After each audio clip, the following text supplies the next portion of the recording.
नमस्कार। आकाशवाणी से प्रस्तुत है समाचार संध्या। राष्ट्र ने स्वर साम्राज्ञी लता मंगेशकर को अश्रुपूर्ण विदाई दी। मुंबई के शिवाजी पार्क में पूरे राजकीय सम्मान के साथ स्वर कोकिला का दाह संस्कार। प्रधानमंत्री नरेंद्र मोदी अंतिम संस्कार समारोह में शामिल हुए। राष्ट्रपति, उपराष्ट्रपति और प्रधानमंत्री ने दिवंगत आत्मा को श्रद्धांजलि दी।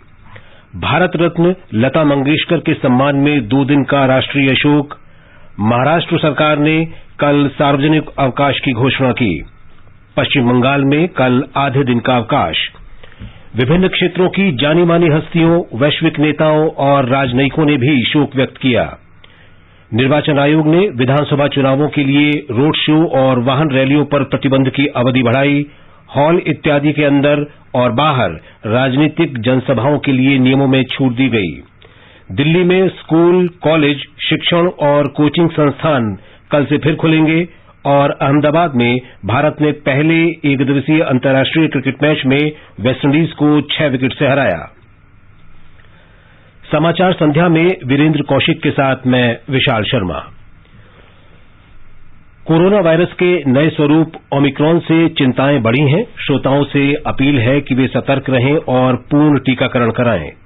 15 से 18 वर्ष के किशोरों और अन्य लोगों के टीकाकरण में भी मदद करें। सुरक्षित रहने के लिए कृपया 3 सरल उपायों का पालन अवश्य करें। मास्क पहनें, 2 गज की सुरक्षित दूरी बनाए रखें, हाथ और चेहरा साफ रखें। कोविड से संबंधित किसी भी जानकारी और मार्गदर्शन के लिए राष्ट्रीय हेल्पलाइन नंबर 011-2397-8046 और 1075 पर संपर्क करें। और अब समाचार विस्तार से। राष्ट्र ने आज स्वर साम्राज्ञी लता मंगेशकर को अश्रुपूर्ण विदाई दी। स्वर साम्राज्ञी लता मंगेशकर का आज शाम मुंबई में दादर के शिवाजी पार्क में पूरे राजकीय सम्मान के साथ दाह संस्कार किया गया। सामाजिक राजनीतिक गतिविधियों के केंद्र शिवाजी पार्क में आज महान गायिका लता मंगेशकर को अंतिम विदाई देने के लिए हजारों लोग जुटे। समाज के विभिन्न तबके के लोगों ने दिवंगत आत्मा को अंतिम प्रणाम किया। ब्यौरा हमारे संवाददाता से।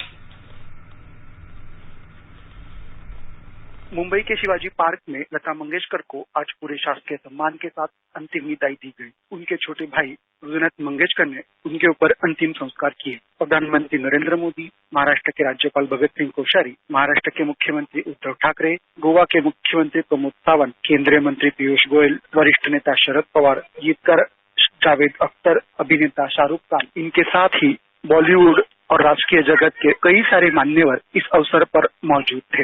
राजकीय, सामाजिक और बॉलीवुड क्षेत्र के कई मान्यवरों ने आज शिवाजी पार्क पर लता मंगेशकर के अंतिम दर्शन लिए। तीनों सेना दलों के जवानों द्वारा पूरे शासकीय सम्मान के साथ 21 बंदूकों के साथ लता मंगेशकर के पार्थिव देह को आज अंतिम विदाई दी गई। इसी के साथ देशवासियों के पास अब बची है सिर्फ उनकी यादें और उनके गाने। मुंबई के शिवाजी पार्क से जीवन भावसार, आकाशवाणी समाचार, मुंबई। लता मंगेशकर का आज मुंबई के ब्रीच कैंडी अस्पताल में निधन हो गया। 92 वर्षीय लता मंगेशकर को कोरोना संक्रमण और निमोनिया से पीड़ित होने के बाद 8 जनवरी को अस्पताल में भर्ती कराया गया था। केंद्र सरकार ने उनके सम्मान में 2 दिन का राष्ट्रीय शोक घोषित किया है। इस दौरान राष्ट्र ध्वज झुका रहेगा। महाराष्ट्र सरकार ने घोषणा की है कि कल सार्वजनिक अवकाश रहेगा। पश्चिम बंगाल सरकार ने कल आधे दिन के अवकाश की घोषणा की है। लता मंगेशकर का जन्म 28 सितंबर 1929 को इंदौर में हुआ था। वो भारत की सबसे लोकप्रिय गायिका थी। लता जी ने लगभग 30,000 से ज्यादा लता जी ने लगभग 30 से ज्यादा भाषाओं में 30,000 से अधिक फिल्मी गाने गाए। लता मंगेशकर ने अनेक गैर फिल्मी गाने भी गाए, लेकिन उनकी मुख्य पहचान भारतीय सिनेमा में पार्श्व गायिका के रूप में रही है।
लता मंगेशकर को वर्ष 2001 में भारत के सर्वोच्च नागरिक सम्मान भारत रत्न से अलंकृत किया गया था।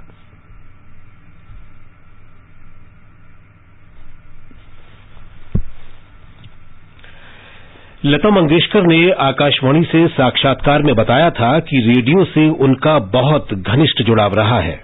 मैं खुद जाके रेडियो पसंद करके घर ले आई और ला के मैंने लगाया और मैं वहाँ एक चटाई डाल के उसके सामने लेके सुन रही थी कि क्या क्या आ रहा है। तो उस दिन न्यूज आया कि के.एल. सहगल जी का देहांत हो गया है और ये कहते हुए हमें बहुत दुख हो रहा है। और ये सुनते ही मैंने रेडियो बंद किया और वो उठा के मेरे यार वहाँ एक नौकर था, उसको कहा कि फलानी दुकान में जाके तुम वापस करके आओ। मुझे इस पे न्यूज जो मिली है वो मुझे सुन के बहुत दुख हुआ है, क्योंकि मैं सहगल साहब की बहुत बड़ी फैन, मैं 5-6 साल की थी तब से मैं उनको सुनती आई हूँ और अभी तक मैं उनकी फैन हूँ और मेरे गाने पे काफी उनका भी असर है, मेरे पिताजी का और उनका। तो ये बात सुन के मुझे उस दिन बहुत दुख हुआ। उसके बाद मैंने कई दिन तक रेडियो नहीं खरीदा। फिर मेरी माताजी ने मुझे कहा कि ऐसे रेडियो का थोड़ा ही दोष होता है, ये तो होना था, भगवान की यही मर्जी थी। फिर हमने रेडियो खरीदा और आपको ताज्जुब होगा सुन के कि उस वक्त रेडियो पे आपकी फरमाइश एक प्रोग्राम आता था और मैं उसमें लेटर लिखती थी और मैं लेटर लिख के बेगम अख्तर और सहगल साहब और मुझे जो जो अच्छे लगते थे उनके नाम लिख के भेजती थी कि उनका रिकॉर्ड बजाइए, इनका रिकॉर्ड बजाइए। और मैं फिर वो सुना करती थी बैठ के कि मेरा नाम कब आने वाला है। और मुझे मतलब बहुत एक खुशी होती थी सुन के कि लता मंगेशकर ने ये गाना फरमाइश की है इस गाने की, और वो मैं सुना करती थी। ऐसे मेरा रेडियो से मतलब काफी गहरा संबंध रहा है। लता मंगेशकर ने साक्षात्कार में बताया था कि उन्हें नूरजहां के साथ गाने का अवसर कैसे मिला। मेरे पिताजी की डेथ के बाद हम लोग जब बॉम्बे आए तो एक पिक्चर मास्टर विनायक जो थे, जो प्रोड्यूसर थे हमारी कंपनी के, तो उन्होंने एक पिक्चर बनाई थी बड़ी माँ, उसमें नूरजहां जी हीरोइन थी और सितारा देवी जी में दूसरा रोल कर रही थी और हम भी उसमें गाना मैंने गाया था और मुझे नूरजहां जी का गाना पसंद था, बहुत पसंद था। तो नूरजहां जी के जो गाने थे उसमें वो बहुत मुझे अच्छे लगे थे। नूरजहां जी चली गई पाकिस्तान और एक रेडियो का प्रोग्राम आया और उस प्रोग्राम में पिक्चर क्या बनी है और वहाँ कौन कौन काम कर रहे हैं ये सब मतलब मास्टर विनायक जी ने एक्सप्लेन किया और फिर कहा कि हमारा म्यूजिक भी बहुत अच्छा है, तो आपको नूरजहां जी का गाना हमारे यहाँ जो एक आर्टिस्ट है वो आपको सुनाएगी। और उस वक्त मैंने नूरजहां जी के 2 गाने गाए। ये समाचार हमारी वेबसाइट newsonair.com/hindi और हमारे mobile app news on AIR पर भी उपलब्ध हैं। समाचार संध्या में आपका फिर स्वागत है। लता मंगेशकर के निधन से पूरा देश शोक संतप्त है। राष्ट्रपति रामनाथ कोविंद, उपराष्ट्रपति एम वेंकैया नायडू, प्रधानमंत्री नरेंद्र मोदी, लोकसभा अध्यक्ष ओम बिड़ला, रक्षा मंत्री राजनाथ सिंह, सड़क परिवहन और राजमार्ग मंत्री नितिन गडकरी, सूचना और प्रसारण मंत्री अनुराग ठाकुर, भाजपा अध्यक्ष जगत प्रकाश नड्डा, कांग्रेस नेता राहुल गांधी सहित अनेक नेताओं और गणमान्य हस्तियों ने स्वर कोकिला लता मंगेशकर के निधन पर शोक व्यक्त किया है। राष्ट्रपति रामनाथ कोविंद ने कहा है कि लता जी का निधन उनके लिए हृदय विदारक है। उन्होंने कहा कि लता जी जैसा कलाकार शताब्दियों में एक बार जन्म लेता है। वे उनसे जब भी मिले वे गर्मजोशी से भरी मिली। उन्होंने कहा कि लता जी एक असाधारण शख्सियत थीं। उन्होंने कहा कि एक दिव्य आवाज आज हमेशा के लिए शांत हो गई, लेकिन वो अनंत काल तक गूंजती रहेगी और हमेशा अमर रहेगी। राष्ट्रपति ने लता मंगेशकर के परिवार और प्रशंसकों के प्रति संवेदनाएं व्यक्त की। उपराष्ट्रपति ने कहा है कि वे भारतीय सिनेमा की कोकिला और महान गायिका लता मंगेशकर के निधन से अत्यंत दुखी हैं। उन्होंने कहा कि भारत ने लता जी के निधन से अपनी वो मधुर आवाज खो दी है जिसने दशकों तक भारत और पूरी दुनिया में संगीत प्रेमियों को मंत्रमुग्ध किया था। प्रधानमंत्री ने कहा कि लता जी के गीतों ने कई तरह की भावनाओं को उकेरा। उन्होंने दशकों तक भारतीय फिल्म जगत के बदलावों को करीब से देखा। फिल्मों से परे वे हमेशा भारत के विकास के बारे में भावुक थीं। वे हमेशा एक मजबूत और विकसित भारत देखना चाहती थीं। श्री मोदी ने कहा कि उन्हें हमेशा लता दीदी से अपार स्नेह मिला, जिसके लिए वे सम्मानित महसूस करते हैं।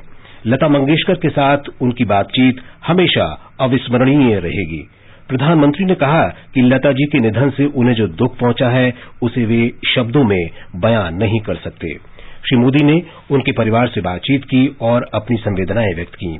उन्होंने कहा कि लता जी के जाने से जो खालीपन आया है, उसे भरा नहीं जा सकता। आने वाली पीढ़ियां उन्हें भारतीय संस्कृति की वाहक के रूप में हमेशा याद रखेंगी। गृहमंत्री ने कहा कि लता जी ने अपनी मधुर और मंत्रमुग्ध करने वाली आवाज से न केवल भारत में बल्कि दुनिया भर में हर पीढ़ी को भारतीय संगीत की मिठास से भर दिया। संगीत की दुनिया में उनके योगदान को शब्दों में बयां करना संभव नहीं है। उन्होंने कहा कि लता जी का निधन उनके लिए व्यक्तिगत क्षति है। कांग्रेस नेता राहुल गांधी ने कहा है कि लता जी की मधुर आवाज हमेशा संगीत प्रेमियों के दिलों में गूंजती रहेगी। उन्होंने लता जी के परिवार, मित्रों और प्रशंसकों के प्रति संवेदना व्यक्त की। लोकसभा अध्यक्ष ओम बिरला ने लता जी को श्रद्धांजलि देते हुए कहा, उनके गीत लोगों को जोड़ते हैं। स्वर कोकिला भारत रत्न लता मंगेशकर जी के निधन पर मैं अपनी गहरी संवेदना व्यक्त करता हूं। अपने समृद्ध स्वरों से उन्होंने संगीत को नई ऊंचाइयां दी। लता जी के गाए गीत लोगों को जोड़ते थे। केंद्रीय मंत्री मुख्तार अब्बास नकवी ने कहा कि लता जी की स्वर साधना ने पूरे देश को सम्मान दिलाया। स्वर और संगीत का एक पवित्र संगम अगर कहीं देखना होता तो वो लता जी थी। उन्होंने संगीत को साधना के रूप में और स्वर को संकल्प के रूप में जिया और पूरे देश को संगीत और स्वर के प्रति सम्मान दिलाने का काम किया है। केंद्रीय मंत्री नितिन गडकरी ने कहा कि उन्हें लता जी का संगीत बहुत प्रिय है। जब भी समय मिलता है वे उनके गाए गीत सुनते हैं। स्वर्गीय लता मंगेशकर जी हमारे देश के संगीत युग का एक इतिहास था। उन्होंने अपने स्वरों से हिंदुस्तान में ही नहीं तो पूरे दुनिया में भारत का नाम ऊंचाई पर पहुंचाया था। अनेक भाषाओं में उन्होंने गाने गाए हैं और विश्व का रिकॉर्ड उन्होंने पूरा। मेरे और उनके परिवार के और उनसे व्यक्तिगत रूप से स्नेह था। उनका बहुत प्रेम था हम सबके प्रति और उनके जाने से देश की भी हानि हुई है, संगीत क्षेत्र की भी हानि हुई है। लता मंगेशकर के निधन से फिल्म जगत में भी शोक की लहर है। जाने माने अभिनेता धर्मेंद्र ने कहा कि लता मंगेशकर से उनके आत्मीय संबंध थे। हमारे साथ लता जी का बहुत घरेलू रिश्ता हो गया था। हर मौके पे, अच्छे मौके पे हम एक दूसरे से बात भी करते रहते थे। रोज कहता था मैं आऊंगा मिलने। 1 महीने से जा नहीं पाया, लेकिन मैं हॉस्पिटल से रोज पूछता रहता था डॉक्टर से कैसी हैं, ठीक हो जाएंगी। दुआ भी करता था, डर भी लगता था, पास भी लगता था। और बड़ी अभी हाथ सुनने को मिली, बहुत दुखी हूं मैं। बहुत प्यारी बहन चली गई। प्रसिद्ध फिल्म अभिनेत्री हेमा मालिनी ने कहा कि ये उनका सौभाग्य है कि उन्हें लता जी के गाए गीतों पर प्रस्तुति देने का मौका मिला। इतनी मधुर आवाज, इतने ऐसे एक कलाकार इतने अच्छे अच्छे गाने गाए हैं उनके करियर में। मैंने भी 200 पिक्चर से ज्यादा काम किया है इस फिल्म इंडस्ट्री में। उसमें जितने भी हिट पिक्चर्स थे, जो हिट ना होने पर भी उन्होंने कितना गाना मेरे गाया है। तो ये मेरा सौभाग्य है कि ऐसे एक कलाकार के संगीत गीत जो उन्होंने गाया उसके ऊपर मेरा परफॉर्म करने का अवसर मिला। दुनिया भर के राजनेताओं और राजनयिकों ने भी स्वर कोकिला के निधन पर दुख व्यक्त किया है। बांग्लादेश के राष्ट्रपति एम अब्दुल हामिद और प्रधानमंत्री शेख हसीना ने लता मंगेशकर को पूरे उपमहाद्वीप की गायिका बताया। सुश्री हसीना ने कहा कि सुर साम्राज्ञी हमेशा इस क्षेत्र के दिलों में बसी रहेंगी। श्रीलंका के प्रधानमंत्री महिंदा राजपक्से ने गायिका के निधन पर दुख प्रकट करते हुए कहा कि लता मंगेशकर के गीत भौगोलिक सीमाओं से परे हैं और उनका पूरा जीवन संगीत, सार्वभौमिक भाषा को समर्पित रहा। भारत में फ्रांस के राजदूत इमानुएल लेनिन ने कहा कि वो लता मंगेशकर के निधन से स्तब्ध हैं। उन्होंने वर्ष 2007 में स्वर कोकिला को प्रदान किए गए फ्रांस के सर्वोच्च नागरिक पुरस्कार officer they La legion the ऑनियर का भी उल्लेख किया। भारत में जर्मनी के राजदूत वाल्टेर जे लिंडर ने कहा कि लता मंगेशकर को श्रद्धांजलि अर्पित की और कहा कि वो शानदार आवाज की मल्लिका थी जो 7 दशकों से संगीत की दुनिया में छाई रही और अपनी आवाज के जरिए सदैव जीवित रहेंगी। नेपाल की राष्ट्रपति विद्यादेवी भंडारी ने महान गायिका को श्रद्धांजलि दी और कहा कि उनके नेपाली भाषा के गानों ने नेपाल के संगीत को समृद्ध किया है। उन्होंने लता मंगेशकर को असाधारण प्रतिभा का धनी बताया।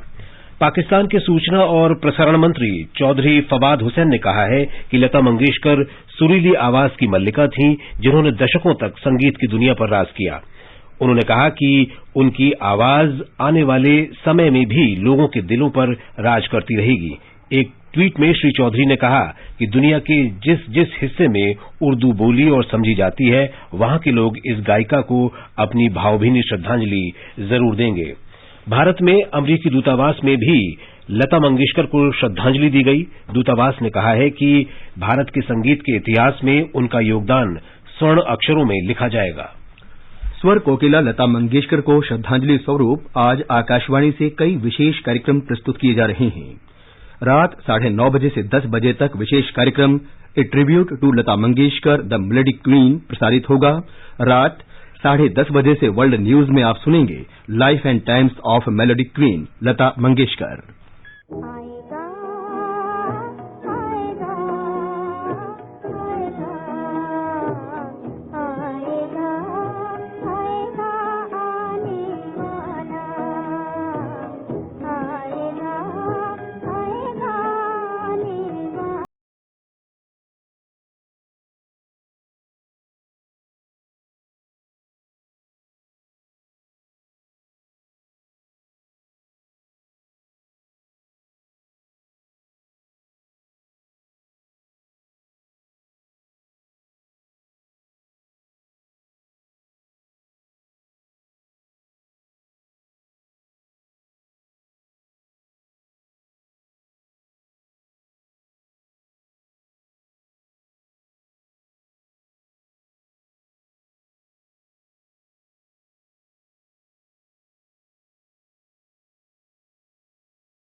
आगे बढ़ने से पहले मुख्य समाचारों पर एक नजर।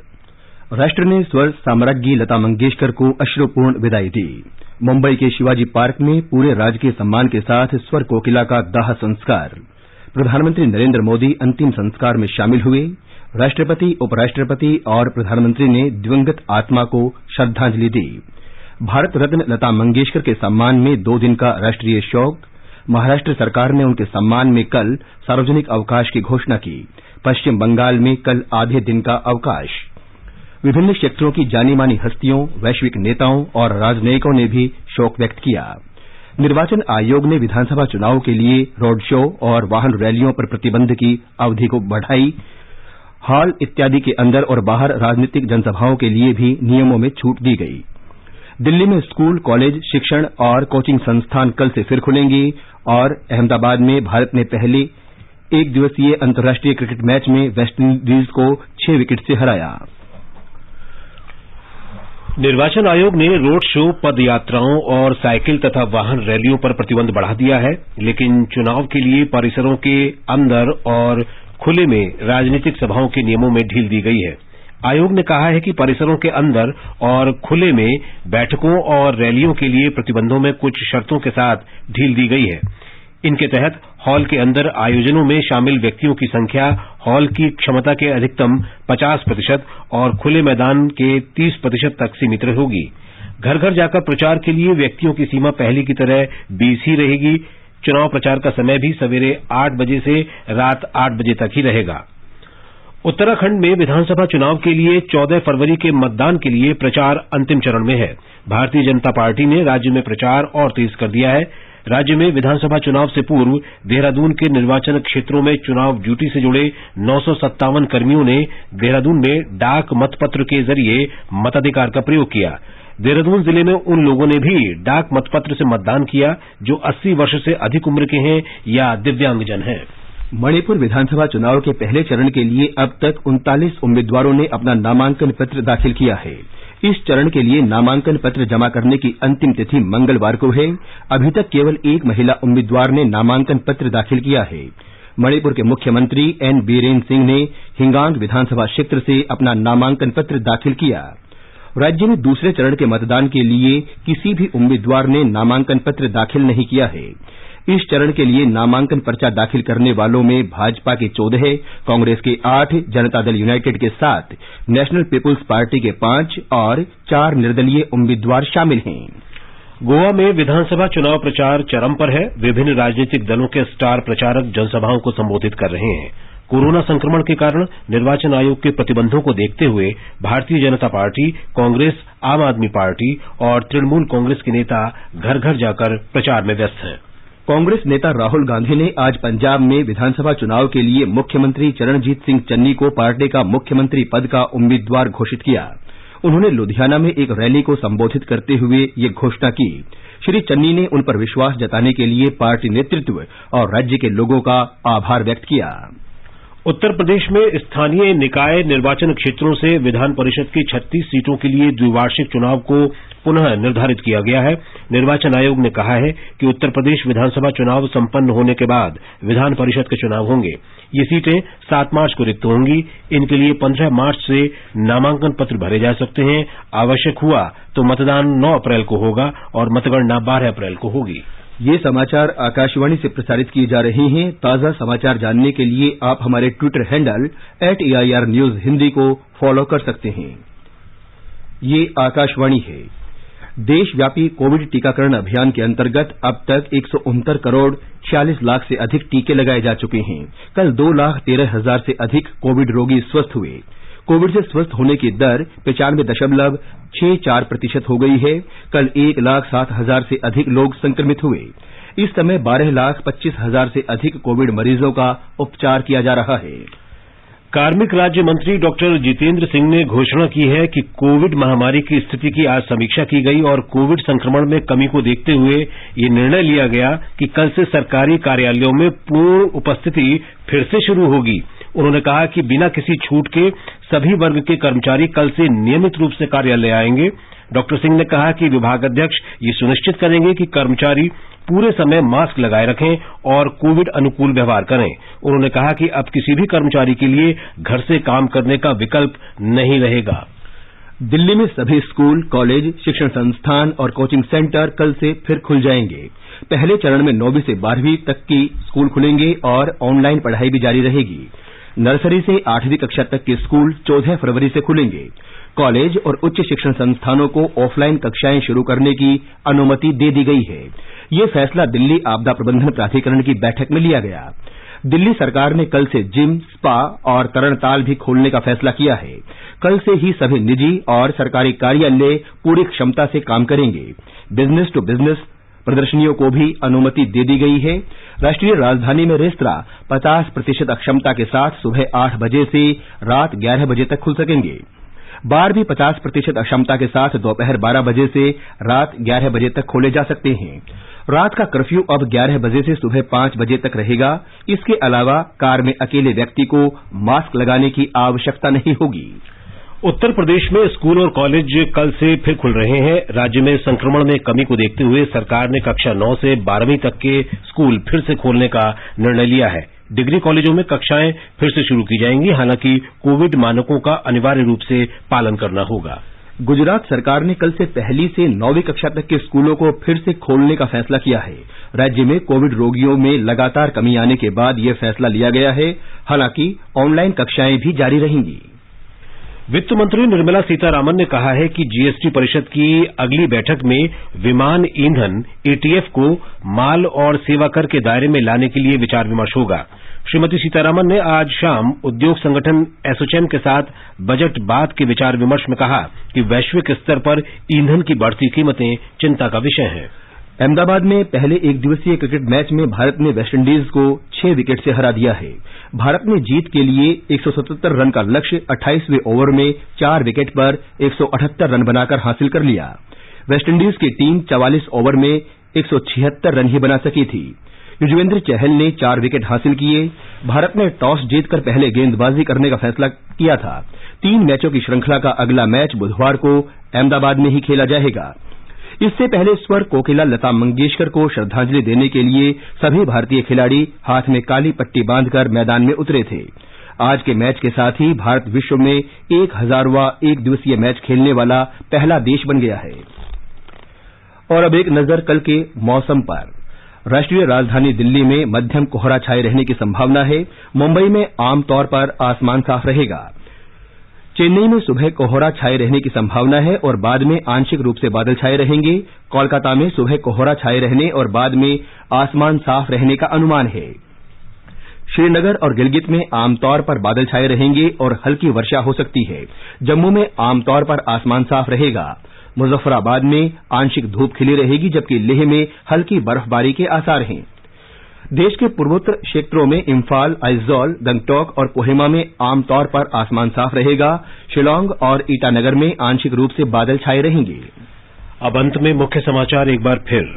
राष्ट्र ने स्वर साम्राज्ञी लता मंगेशकर को अश्रुपूर्ण विदाई दी। मुंबई के शिवाजी पार्क में पूरे राजकीय सम्मान के साथ स्वर कोकिला का दाह संस्कार। प्रधानमंत्री नरेंद्र मोदी अंतिम संस्कार समारोह में शामिल हुए। राष्ट्रपति, उपराष्ट्रपति और प्रधानमंत्री ने दिवंगत आत्मा को श्रद्धांजलि दी। भारत रत्न लता मंगेशकर के सम्मान में 2 दिन का राष्ट्रीय शोक। महाराष्ट्र सरकार ने कल सार्वजनिक अवकाश की घोषणा की। पश्चिम बंगाल में कल आधे दिन का अवकाश। विभिन्न क्षेत्रों की जानी मानी हस्तियों, वैश्विक नेताओं और राजनयिकों ने भी शोक व्यक्त किया। निर्वाचन आयोग ने विधानसभा चुनावों के लिए रोड शो और वाहन रैलियों पर प्रतिबंध की अवधि बढ़ाई। हॉल इत्यादि के अंदर और बाहर राजनीतिक जनसभाओं के लिए नियमों में छूट दी गई। दिल्ली में स्कूल, कॉलेज, शिक्षण और कोचिंग संस्थान कल से फिर खुलेंगे और अहमदाबाद में भारत ने पहले एक दिवसीय अंतर्राष्ट्रीय क्रिकेट मैच में वेस्टइंडीज को 6 विकेट से हराया। इसके साथ ही समाचार संध्या का ये अंक समाप्त हुआ। नमस्कार।